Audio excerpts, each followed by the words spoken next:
All right, guys, welcome back to Library Day. So we're going to be doing things a little bit differently. Again, that's kind of like the theme of the year. Even though I couldn't be with you guys to do a live book talk session, I still wanted to share with you some awesome books that I think you would like.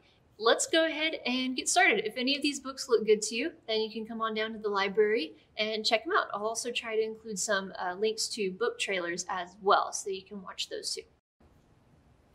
Okay, so this book is called Legend by Mary Lou, and it's the first book in a series, and it focuses on two characters, Day and June, living in a post-apocalyptic version of Los Angeles, after society has kind of crumbled, the government's fallen apart and be rebuilt, and now it's called the Republic of California.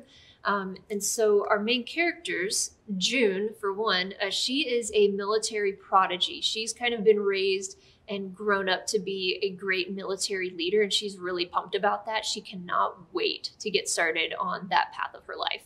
And then you've got the other character, his name is Day, and he's kind of a failure to society. He's a street rat, he's a hoodlum, and he's also the Republic's #1 most wanted criminal because he steals from them a lot. He's kind of got a Robin Hood thing going on where he steals from the rich to give it to the poor. And so these two characters are from completely different walks of life. They really have no reason to meet up with each other except at the beginning of this book, June's older brother, Matthias, he's currently serving in the military as a soldier. He is murdered on duty, and the Republic thinks that Day is the #1 suspect because he was kind of, as they say, in the wrong place at the wrong time. And so now it is tasked to June to be the one to hunt down Day to try to avenge her brother's murder.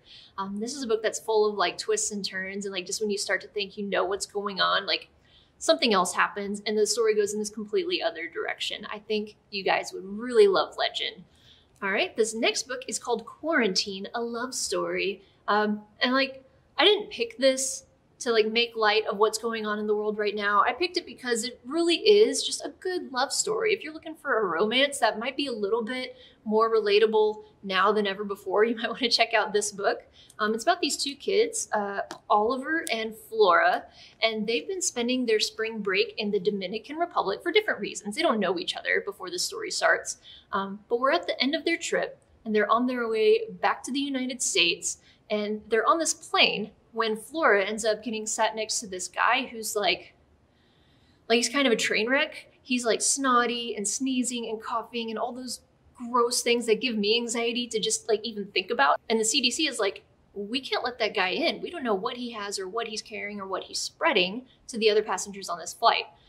We don't want a pandemic on our hands. So what they end up doing is the CDC quarantines the entire flight of passengers. And so you have Oliver and Flora who end up in quarantine together for 30 days, not 14 days, 30 days. They don't have any communication with the outside world. They just have each other.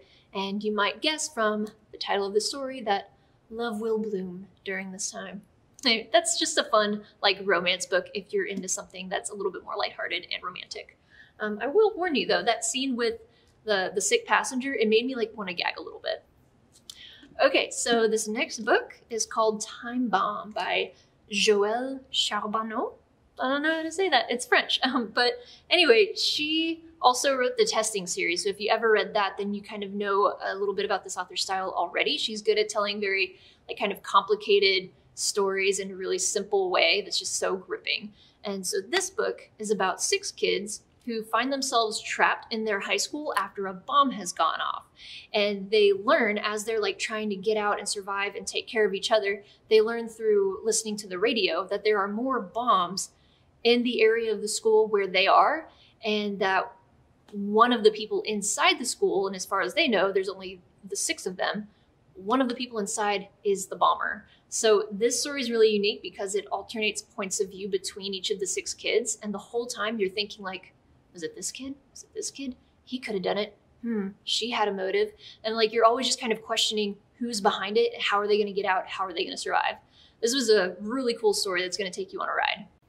So this book is, honestly, it's a book that I'm trying to get everybody to read.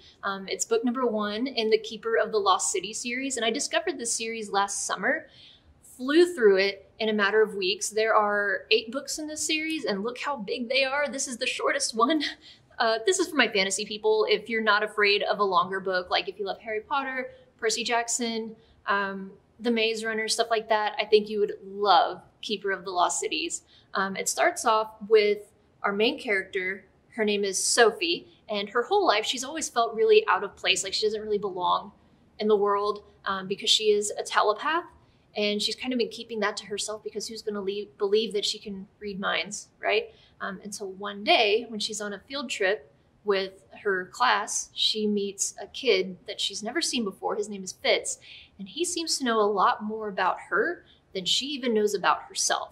And some things happen. They end up in a pretty dangerous situation, and he ends up revealing to her that where she's at right now is extremely dangerous, not just for her, but for her family and her friends as well. So she needs to get out of there, and he ends up taking her to another world where she realizes, like, maybe this is where I belong. Maybe I was meant to be here this whole time. This book's kind of all about her coming to grips with leaving behind everything she's ever known and loved, and reestablishing her life in a new world, and learning more about herself and her powers and where she came from. This story reminds me a lot of Harry Potter, actually, just in the way that it's told, and with the amazing characters and the friendships that form between Sophie and her friends. So if you want something with a really cool magic system, and it's going to be really funny with some good action and like really cool creatures, I think you would really like Keeper of the Lost Cities. All right, guys, well, that's going to do it for us today. If any of these books sound good to you, feel free to hop down to the library whenever you get a chance, and you can check them out. All right, thank you guys so much, and I'll see you next time. Bye. Am I in focus?